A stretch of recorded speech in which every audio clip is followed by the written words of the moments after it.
Hello everyone, welcome to moms kitchen. আমি পুলমা চলে এসেছি আরও একটা নতুন রেসিপির সাথে। চারিদিকে না বাজারে প্রচুর শাকসবজি পাওয়া যাচ্ছে, তার মধ্যেই আজকে আমি উঠিয়ে নিয়ে চলে এসেছি বথুয়া শাক বা বেঁতে শাক, যেটা আপনারা বলে থাকেন।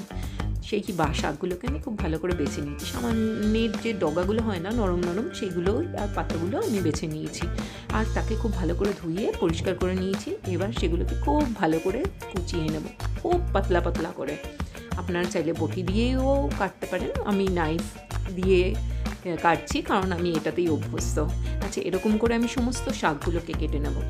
দেখুন, সমস্ত শাকগুলো যেই কাটা হয়ে যাবে না, এইরকম ফাইন চপ করতে হবে। শাকগুলো সমস্ত কাটা হয়ে গেছে, এবার আমি এটাকে সাইডে রেখে দিচ্ছি। এবার তার সাথে আর যা যা উপকরণ লাগবে সেগুলোকে রেডি করে নিচ্ছি। কড়াইতে সর্ষের তেল দিয়ে দিলাম। যতক্ষণ সর্ষের তেলটা গরম হচ্ছে তখন আমার কেটে রাখা বেগুনের মধ্যে, দেখুন ডুমো ডুমো করে আমি বেগুন কেটে রেখেছিলাম, তার মধ্যে নুন হলুদ মাখিয়ে নিলাম। মাখিয়ে এবার এই বেগুনগুলোকে আমি ওই তেলে ফ্রাই করে নিচ্ছি। লাল লাল করে বেশ ফ্রাই করে নিতে হবে। আপনারা কেমন করে বানান বেঁথে শাক বা বথুয়া শাক? কমেন্ট বক্সে কিন্তু অবশ্যই জানাবেন আমাকে। আমি যেভাবে বানাই সেভাবেই কি আপনারাও বানান? আচ্ছা, দেখতে দেখতে দেখুন আমার বেগুনগুলো সমস্ত ভাজা হয়ে গেছে। এবার আমি একটা বাটিতে তুলে নিচ্ছি। আর সেই কড়াই ইউজ করব, আর কড়াই দেওয়ার কারণ নেই।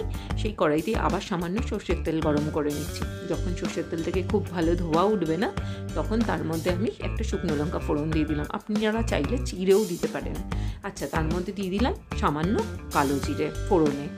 যেই সুন্দর একটা স্মেল আসবে তখন আমি অ্যাড করে দেবো কুচানো রসুন। বেশ খানিকটা কুচানো রসুন দিয়েছি, খুব সুন্দর লাগে জানেন তো। গরম ভাতের সাথে না এই শাক ভাজা জাস্ট জমে যায়। আচ্ছা, যেই লাল লাল ভাজা হয়ে গেলো, মানে সুন্দর রসুনের গন্ধ ছাড়লো ভাজার, তখন আমি শাকগুলো অ্যাড করে দিলাম। দিয়ে আমি তার মধ্যে নুন দিয়ে দিলাম। আমি কিন্তু আর কোনো জল অ্যাড করবো না, এর থেকেই জল ছাড়বে আর শাকটা সেদ্ধ হয়ে যাবে। আর সাথে দিয়ে দিলাম দুটো চেরা কাঁচা লঙ্কা। আপনারা যেমন ঝাল খেতে পছন্দ করেন সেই বুঝেই কাঁচা লঙ্কা দেবেন। এবার আমি ঢেকে ঢেকে শাকগুলোকে ভেজে নিচ্ছি।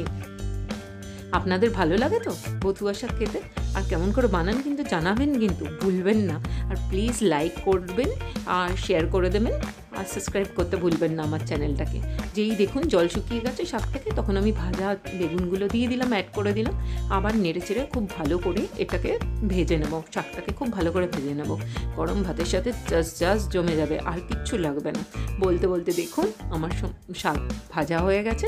বাস, আর কি ভাতের অপেক্ষা। গরম ভাতের সাথে সার্ভ করব আর খাবো।